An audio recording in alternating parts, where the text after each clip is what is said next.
హరే కృష్ణ 21న నరసింహ జయంతి.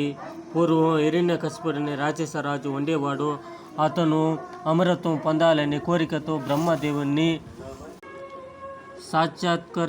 చేసుకోవడానికి కఠోరమైన తపస్సు చేశాడు. బ్రహ్మ వరాలతో అమిత శక్తి సంపూర్ణుడయ్యాడు. ఇంద్ర సింహాసనాన్ని ఆక్రమించాడు.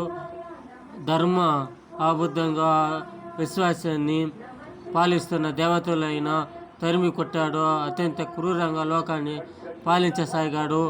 దేవదేవుడైన శ్రీ మహావిష్ణువును ఆయన పరమోచ్చ స్థానాన్ని దక్కంది. అందరూ తనని దేవుడిగా కొలవాలని ఆదేశించాడు.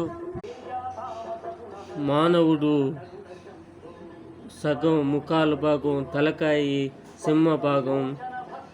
చూడండి ఎంత